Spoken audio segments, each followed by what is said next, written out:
Assalamualaikum warahmatullahi wabarakatuh.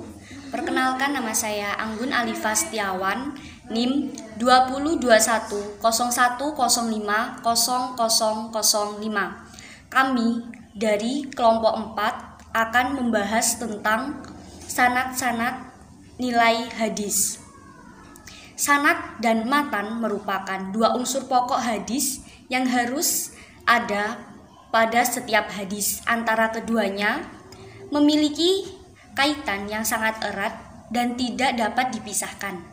Suatu berita dari Rasulullah SAW tanpa dikemukakan rangkaian atau susunan sanadnya, yang demikian tidak dapat disebut dengan hadis. Sebaliknya, suatu susunan sanad meskipun bersambung sampai Rasulullah, jika tidak ada berita yang dijawabnya, juga tidak bisa disebut sanas.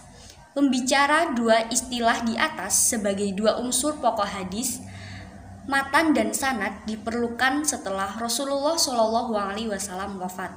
Hal ini berkaitan dengan perlunya penelitian terhadap otentisitas isi berita itu sendiri. Apakah benar sumbernya dari Rasulullah atau bukan? Upaya ini akan menentukan bagaimana kualitas hadis tersebut dan akan dijadikan dasar dan penetapan syariat Islam. Pengertian sanad hadis. Secara etimologi, sanad berarti bagian bumi yang menonjol, sesuatu yang berada di hadapan Anda, yang jauh dari kaki bukit ketika Anda memandangnya. Ada juga yang mengatakan bahwa sanad secara etimologi berarti sandaran, tempat kita bersandar, dan berarti yang dapat dipegang, dipercaya. Kaki bukit atau gunung juga disebut sanad. Bentuk jamaknya adalah isnad. Segala sesuatu yang ada sandaran kepada yang lain disebut misnad. Dikatakan makna seseorang yang menjadi gunung. Sedangkan secara terminologi terdapat perbedaan rumusan pengertian, antara lain yang pertama yaitu di dalam kitab Fathul Bari juz 1 halaman 66, jalan yang menyampaikan kepada matan hadis. Jalur ini ada kalanya disebut sanad. Ada kalanya karena periwayat bersandar kepadanya dalam menisabkan matan kepada sumbernya, dan ada kalanya karena hafidz bertumpul kepada yang menyebutkan sanad dalam mengetahui sahih atau dalaif suatu hadis. Yang kedua, menurut Asy-Syudhi dalam buku Tadrib Ar-Rawi halaman 41, sanad adalah berita tentang jalan matan. Yang ketiga, menurut Mahmud At-Tohan, sanad adalah silsilah orang-orang atau yang meriwayatkan hadis yang menyampaikan kepada matan hadis. Yang keempat, menurut Ajaj Al-Khatib dalam buku Ushul Al-Hadis, sanad adalah silsilah para perawi yang menukilkan hadis dari sumbernya yang pertama. Jadi, secara terperinci berdasarkan beberapa rumusan pengertian di atas, sanad adalah rantai penutur hadis yang berdiri atas seluruh penutur yang dari orang yang menulis hadis dalam kitabnya atau hadis hingga Rasulullah SAW. Sekian dari saya, akan dilanjutkan oleh rekan saya. Baik, Assalamualaikum warahmatullahi wabarakatuh. Perkenalkan, nama saya Karisma Rizky Ananda, NIM 202101050007. Di sini saya akan melanjutkan penjelasan dari saudari Anggun Alifa Setiawan. Dan di sini saya akan menjelaskan tentang pengertian isnad, musnad, dan hadis. Secara etimologi, isnad berarti menyandarkan. Secara terminologi, isnad adalah menerangkan sanad hadis, jalan menerima hadis. Sedangkan Hasbi As-Siddiqi mendefinisikan isnad dengan naqiluhu al-qailuhu ilal hadis raf'un, yang artinya mengangkat hadis kepada yang mengatakannya atau yang menukiknya. Menurut pendapat yang lain, ada yang mendefinisikan isnad adalah usaha ahli hadis dalam menerangkan sebuah hadis yang diikutinya dengan penjelasan mengenai orang yang dijadikan sandaran, atau disebut yang mengisnadkan hadis. Musnid adalah orang yang menerangkan hadis dengan menyebutkan sanadnya. Sedangkan musnad adalah hadis yang disebut dengan diterangkan sanadnya sampai kepada Rasulullah Shallallahu Alaihi Wasallam. Suatu kitab hadis yang mengarangnya mengumpulkan segala hadis yang diriwayatkan oleh seorang sahabi dalam satu bab dan yang diriwayatkan oleh sahabi lain dalam bab yang tersendiri.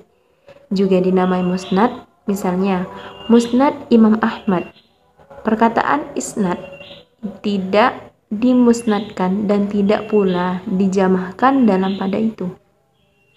Apabila yang dimaksud isnad, sanad sendiri ditasnihkan, dikatakan isnadani, dan dijamahkan dikatakan asanid, yakni asnad.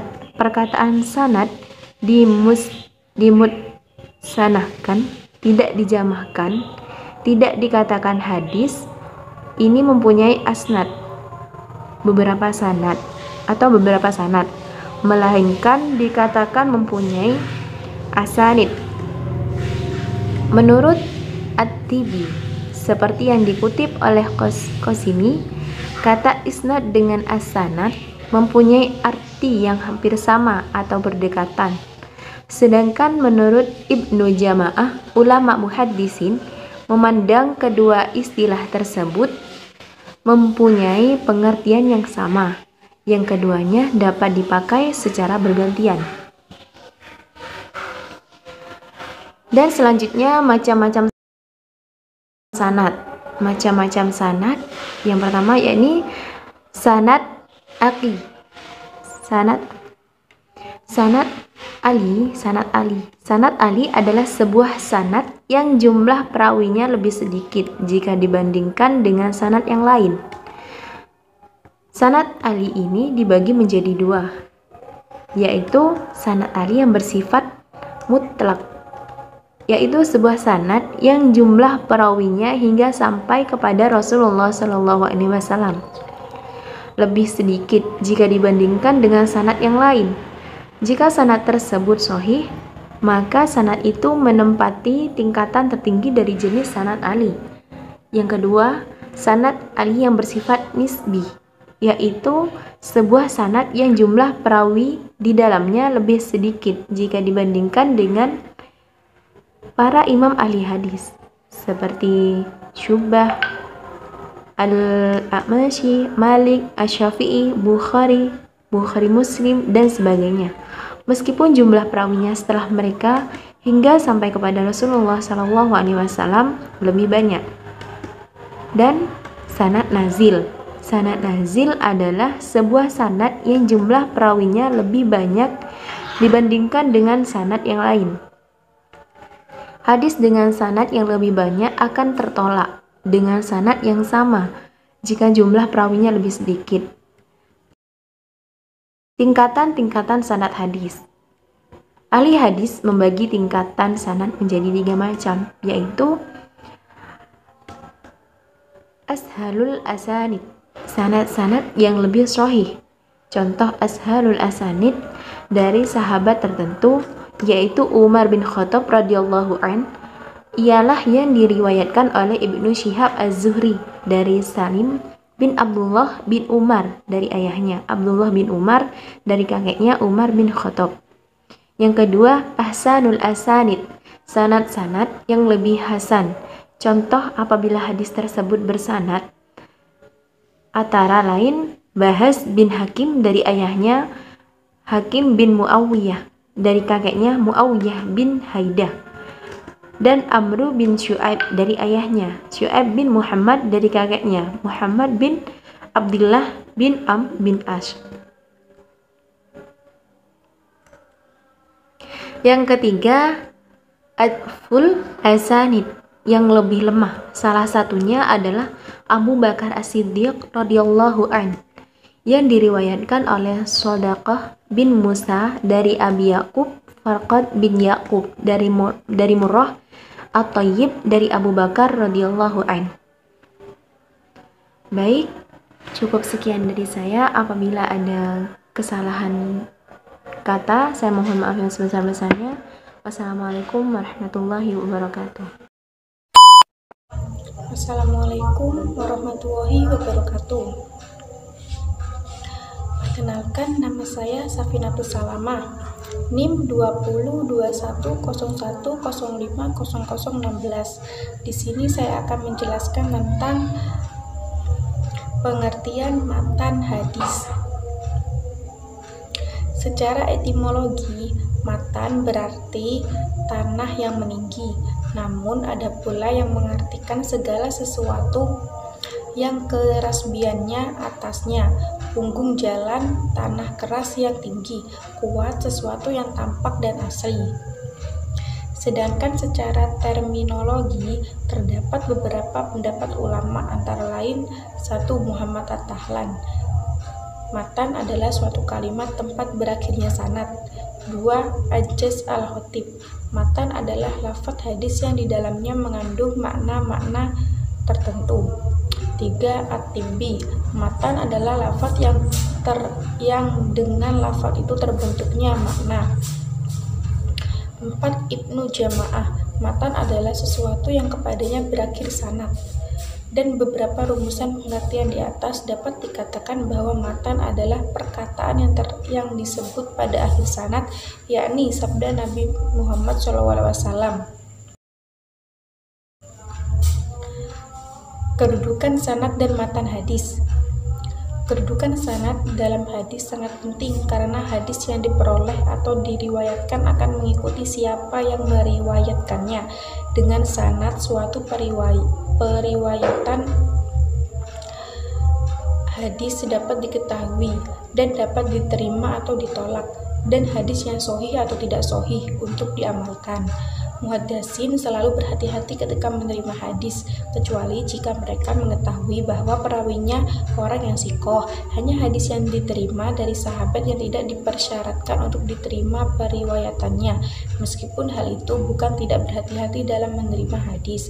Hadis yang diterima dari sahabat diterima bersandar pada kaidah yang mengatakan bahwa seluruh sahabat adil. Beberapa persyaratan penerimaan hadis pada masa sahabat yaitu penyampaian hadis di kalangan sahabat, berani bersumpah bahwa ia tidak berdusta. 3. Harus menghadiri saksi yang mengetahui secara langsung perihal hadis yang disampaikan. Sekian dari saya. Wassalamualaikum warahmatullahi wabarakatuh.